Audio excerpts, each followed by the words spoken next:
안녕하세요. 4학년 1학기 국어 3단원 느낌을 살려 말해요. 자신이 겪은 일을 실감나게 말하기.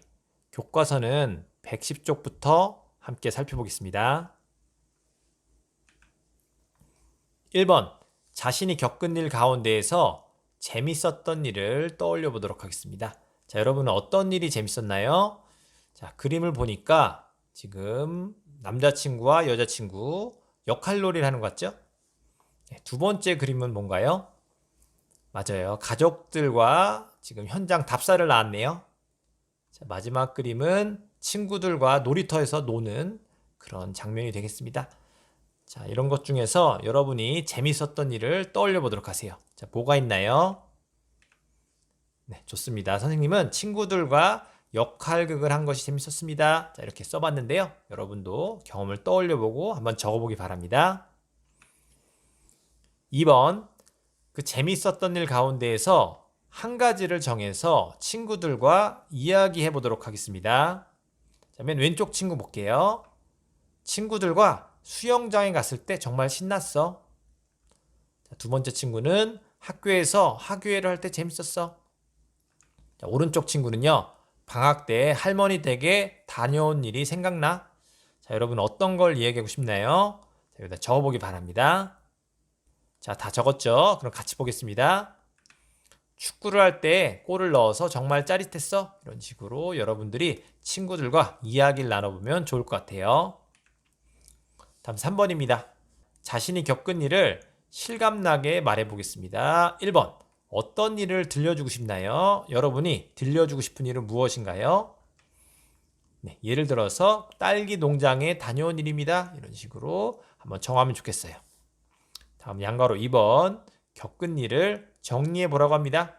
한번 정리해 보도록 하죠. 맨 왼쪽에는 누구와, 가운데는 언제 어디에서, 오른쪽에는 무엇을 이렇게 나눠서 적으면 되겠습니다.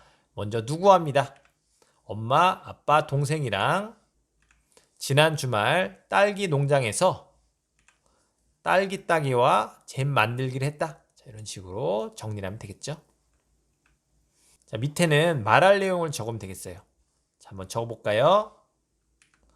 가족과 함께 딸기 농장에서 딸기 따기와 딸기잼 만들기 체험을 했다. 이런 식으로 누구와 언제 어디에서 무엇을 했는지를 서로 조합을 해서 말할 내용을 정하면 되겠습니다. 자, 밑에 3번 문제 볼게요. 친구에게 겪은 일을 들려줄 때 생각해야 할 점이 무엇일까요? 자, 어떤 걸 생각해야 될까요? 그렇죠. 겪었던 일을 친절하고 자세하게 들려주는 것이 중요하겠습니다.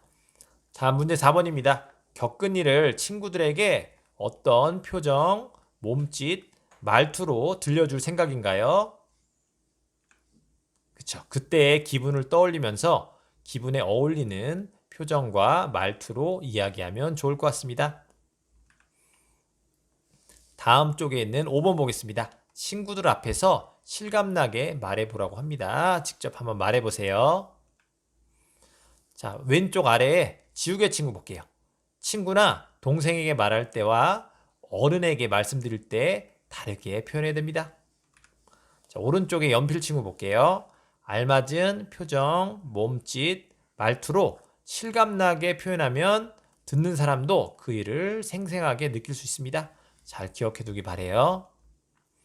다음 문제 4번 보겠습니다. 누가 어느 부분을 실감나게 표현했는지 이야기해 보겠습니다. 왼쪽에는 친구 이름, 그리고 오른쪽에는 실감나게 표현해 본 부분 이렇게 적으면 되겠어요. 예시를 같이 보죠. 길동이는요, 농장에서 딸기를 따고 잼을 만들었는데요. 이때 실감나는 표정과 몸짓으로 이야기해서 흥미로웠다. 자, 철수는요, 낚시 가서 큰 물고기를 잡았다고 하는데요. 낚시하는 모습을 흉내내서 실감났다. 자, 이렇게 두 가지 예시를 보여줬습니다. 여러분도 아래다가 친구 이름과 실감나게 표현한 부분을 적으면 되겠습니다. 네, 마지막으로 되돌아보기 볼게요. 이 단원에서 공부한 내용을 확인해 보도록 할게요. 자, 질문에 매우 잘함은 동그라미 2개, 그리고 잘함은 하나, 보통일 경우에는 세모 표시를 하면 되겠습니다. 첫 번째 질문입니다. 상황에 어울리는 표정, 몸짓, 말투를 사용할 수 있나요? 자, 표시해 보고요. 두 번째 질문 갈게요. 듣는 사람을 고려해서 말할 수 있나요? 이것도 표시 한번 해보세요. 자, 세 번째. 읽는 사람을 고려해서 생각을 쓸 수 있나요? 잘할 경우에는 잘함, 매우 잘할 경우에는 매우 잘함. 자, 마지막 질문입니다. 자신이 겪은 일을 실감나게 말할 수 있나요? 이것도 한번 표시를 해보세요. 아래쪽에 생활 속으로를 보겠습니다. 이 단원에서 배운 내용을 생활 속에서 실천해 보자고 하는데요. 첫 번째, 내가 본 영화의 내용을 친구들에게 이야기할 때. 두 번째, 학교에서 있었던 일을 부모님께 말씀드릴 때. 자, 마지막으로 여러분 어떻게 생활 속에서 실천하고 싶나요? 그렇죠. 장래 희망을 친구들 앞에서 발표할 때, 자, 이런 식으로 배운 내용을 생활 속에서 어떻게 실천할지 고민해 보면 좋겠습니다. 네, 오늘의 학습은 여기까지 하도록 하겠습니다. 긴 시간 동안 학습하냐고 수고 많았습니다. 감사합니다.